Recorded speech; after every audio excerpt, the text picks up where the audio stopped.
Здраво на сите. Мислев дека има помалку. Затоа ќе морам сега вајде да се замислам дека сум на Zoom, за да ми се смири малку тремата. Добро. Темата што сакав да ја покриеме денеска е поврзана со UX Discovery, но исто така според мене дава добри прашања, посебно во насока на користењето на AI во тимска, да речеме, атмосфера.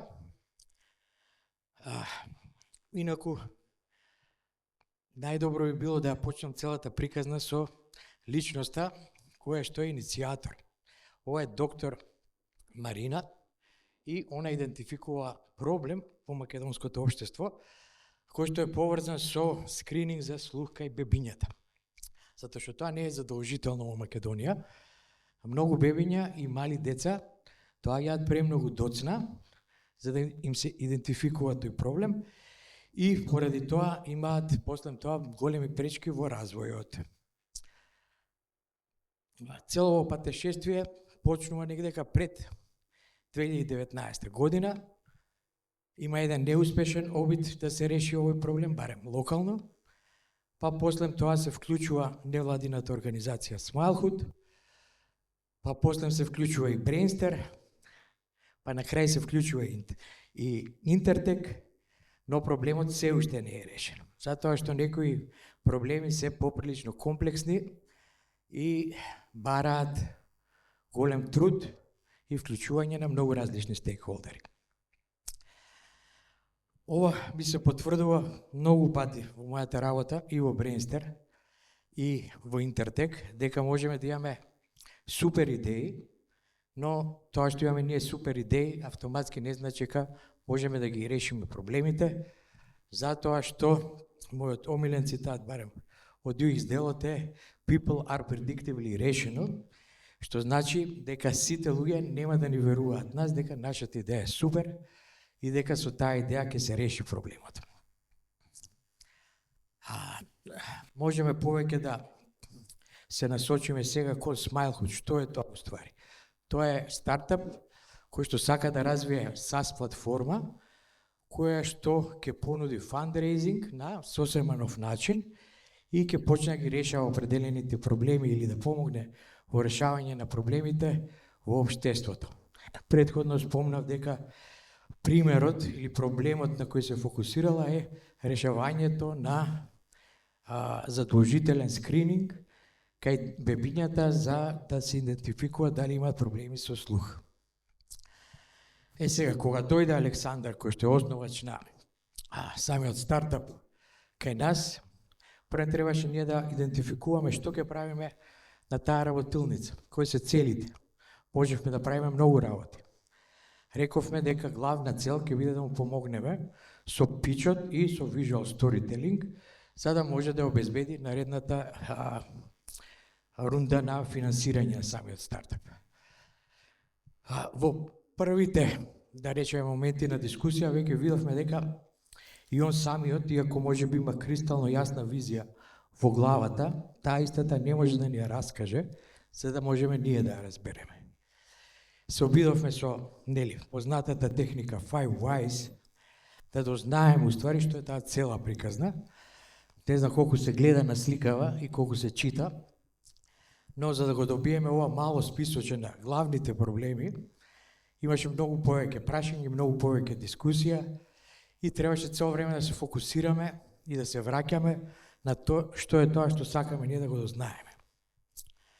Сега, откако го дознавме, откако направивме некако си мапирање, тогаш веќе доаѓа улогата на ChatGPT, која што ни помогна брейнсторминг сесијата да почне многу побрзо и да нема таа непријатна тишина што има на секој брейнсторминг во кој што никој не ќе да каже прв идеја, незгодно ни е или мислиме дека идејата не е доволно добра.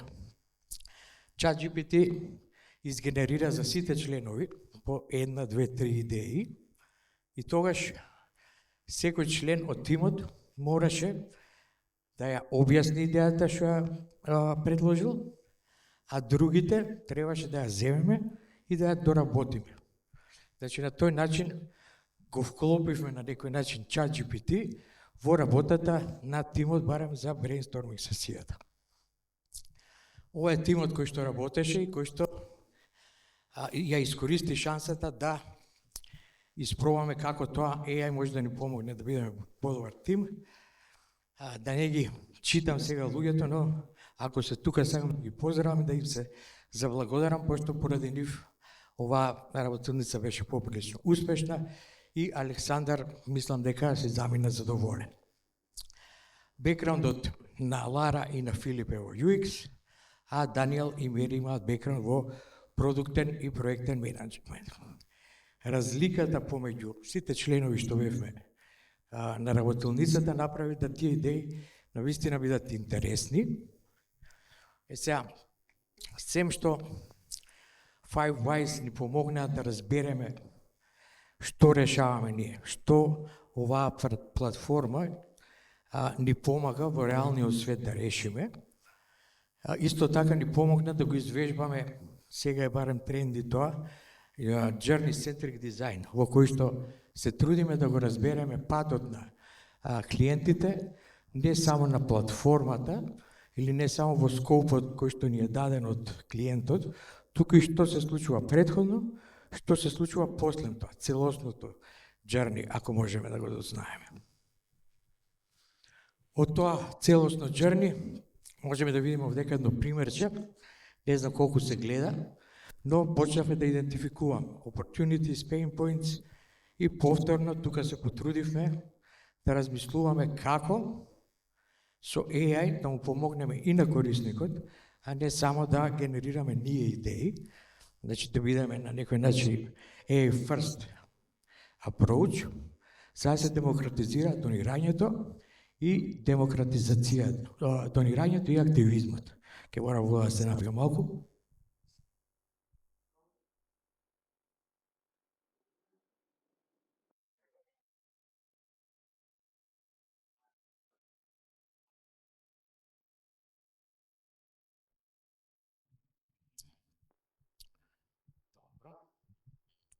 Сега може да продолжиме. ChatGPT-то веќе го спомнав и тоа што можам да го приметам во мојата работа е дека доколку се фокусираме на користење на AI алатки, само да ја зголемиме нашата продуктивност лична, тогаш може да дојде до ситуација во која што му одмагаме на тимот. Значи тимовите почнуваат да работат поспоро или членовите на тимот губат до некаде ентузијазам и мотивација да работат, затоа што сите мислиме дека тоа што е ставено од другиот член на тимот е генерирано од AI и не е доволно вредно да го прочитаме или да потрошиме ние време. На тоа туку се фокусираме на тоа што ние сме го направили. Како тоа може да се реши, се надевам дека ќе го дознаеме во наредниот период, пошто навистина немам идеи како тоа би можеле да го направиме. Добро, значи овдека се некои си мои идеи или прашања во однос на користењето на AI. Нити сум оптимиста, нити сум песимиста, повеќе се сметам за прагматичен, ако може за нешто да помогне, да ни помогне, но ако гледаме дека ни одмага или нека не носи во некој си друг правец, мислам дека треба да размислиме и да паузираме или да смениме на кој начин. Фала ти. На кој начин го користиме. Добро. И еве неколку идеи кои што беа дефинирани на самата работилница. Мислам дека направивме некој си баланс, сакавме да бидеме нели фенси, нешто модерно да имаме virtual event participation, но исто така беше битно да се фокусираме на некои лични искуства и да видиме дали тие лични искуства може да ни инспирираат да генерираме интересни решенија и интересна употреба на AI. Од целата, да речеме, работилница, тоа што за мене беше најбитно да го разберам и научам, е дека секој пат требаме да се трудиме да ја намалиме фрикцијата или тешкотијата што имаат луѓето да направат определен таск, дека транспарентноста, како и секој пат, е многу битна, сакаме да знаеме што се случува, но и дека некои проблеми се толку комплексни, да бараат и комплексни решенија, и нешто што во последно време го истражувам и би го предложил и на вас е Systematic Design Framework.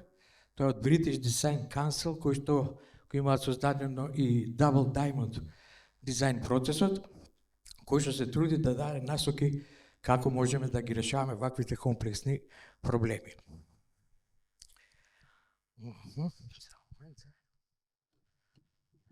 Околу неколку совети, се извинувам, некои совети што би ги предложил, ако имате прилика да организирате ваква некоја си работилница, е да си го зајакнете капацитетот за толеранција на хаосот. Затоа што на почетокот мораме да се признаеме дека не знаеме што се случува, дека не знаеме што чувствуваат и знаат другите учесници, и да бидеме толерантни додека не дојде некој си момент во кој што ќе почнеме да се разбираме. Емпатијата, според мене, е една од најтешките работи да се развие, затоа што во последно време сме научени само на лесни работи, one click, immediate gratification и такви работи, а за да навистина разбереме нешто, да им ги разбереме чувствата на нашите корисници и мотивациите, си бара време, труд и понекогпат и самокритичност. И исто така дека доколку организирате или фасилитирате некои работилници, секој пат ставете се повеќе во улога на помагач или преговарач, а не бидете толку активни и не се трудете толку да ги покажете вашите идеи, него да им дадете шанса на тие што учествуваат во работилницата, они самите да споделат по некоја нивна идеја и да ги поддржите во тоа. Во однос на како ќе се развива оваа соработка помеѓу луѓето и AI, според мене, посебно во овој контекст на journey-centric дизајн, ние секој пат треба да се потрудиме да го разбереме патешествието или патот, да ги идентификуваме евентите, луѓето, кои се фрустрациите и таквите моменти. Тоа не може да го направи AI се додека нема реален пристап и интеракција со реалниот свет. А AI може да ни помага при извршувањето на задачите, како што видовте и до сега. А во однос на AI, како може да помогне на некој си тим, не знам, се уште, како што кажав, немам некој си конкретен одговор, но дефинитивно мислам дека тимовите кои што работат толку време заедно би требало да размислат како AI-то, дали е ChatGPT или било што друго, може да го користат во реално време, кога соработуваат, или асинхроно, но за да се создаде таа некоја си тимска интелигенција, затоа што премногу се дава фокус на индивидуалната продуктивност, која што понекој пат смета на тимската продуктивност, според мене. И на крај тоа што би сакал да го споделам, дека после повеќе од 20 години, по некој пат и мене ме фаќаат кризи или сомнежи, дали сакам да дизајнирам или не, и ваквите проекти и шанси да се работи на нешто што има реален импакт и што може навистина да му помогне на некое семејство или на некое мало детенце, ми прави да и тие досадните таскови или досадните проекти многу полесно ги работам и да ми се врати малку и ентузијазмот. Уште една сакам да ви се заблагодарам што вака тивко и концентрирано ме слушавте. Се надевам дека имаше барем нешто интересно и доколку имате прашања, мислам дека слободно може да ги поставите.